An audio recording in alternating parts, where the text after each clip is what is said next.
Bismillahirrahmanirrahim. Assalamualaikum warahmatullahi wabarakatuh. Di video kali ini admin ingin kembali berbagi informasi seputar P3K buat rekan-rekan semua.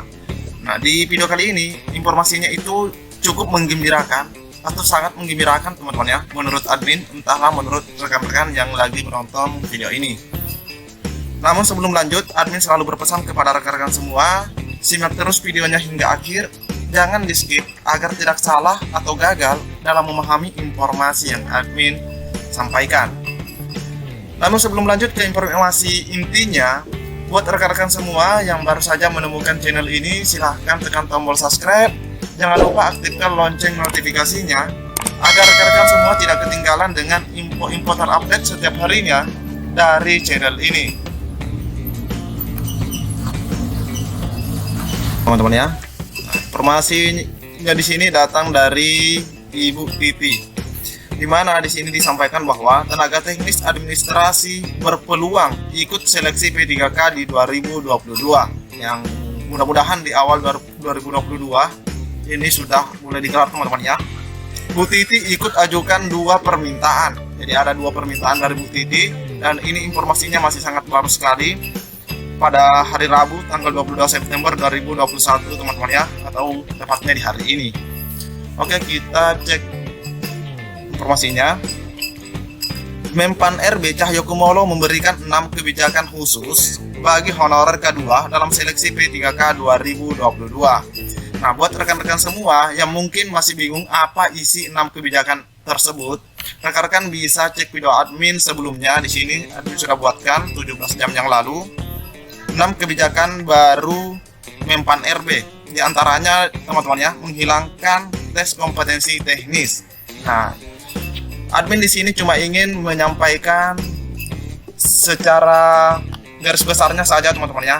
Admin tidak akan mengulang lagi apa saja kebijakannya. Di sini salah satunya adalah pengadaan ASN tahun 2022 dilakukan hanya untuk P3K. Ini kebijakan pertama. Kebijakan kedua, untuk formasi P3K Guru 2021 sebenarnya telah disediakan 1 juta formasi.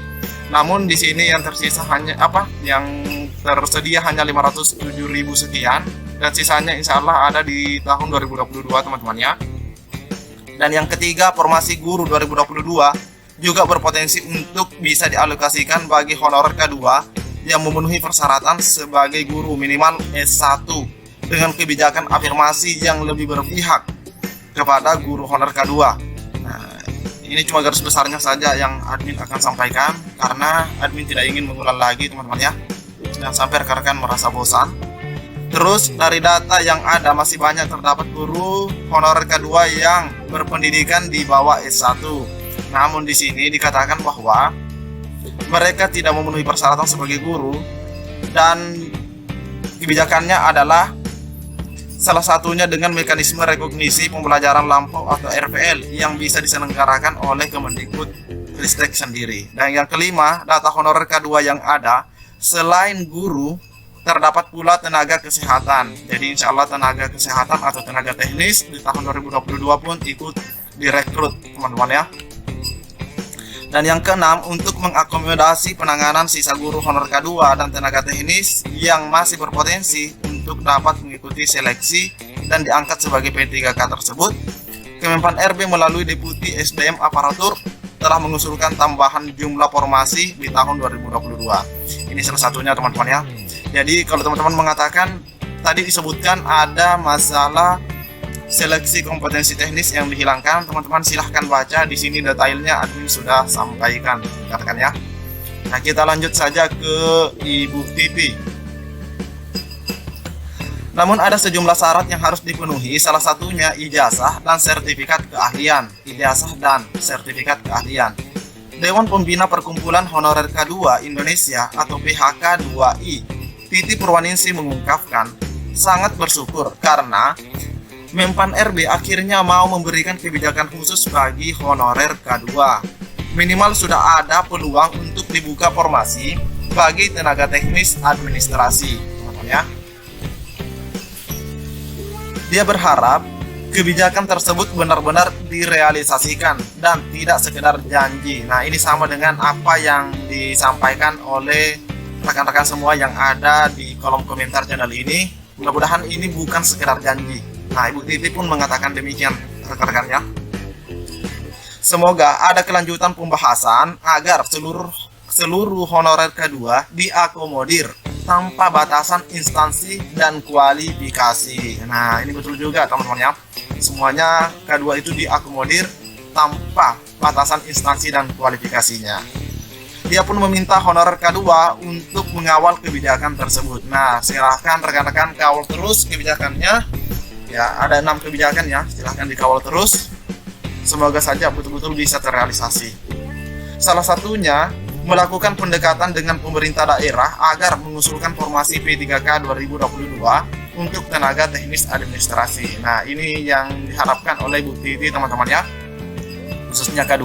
Karena sekalipun Kemenpan RB, BKN, dan Kemendikbudristek membuka peluangnya, jika pemerintah daerah atau Pemda di sini tidak mengusulkan seperti tahun ini, maka sama halnya juga tidak bisa teman-teman ya, tidak berpeluang juga. Karena daerah lah yang harus mengusulkan formasi atau kebutuhan di daerahnya. Seperti itu teman-teman ya.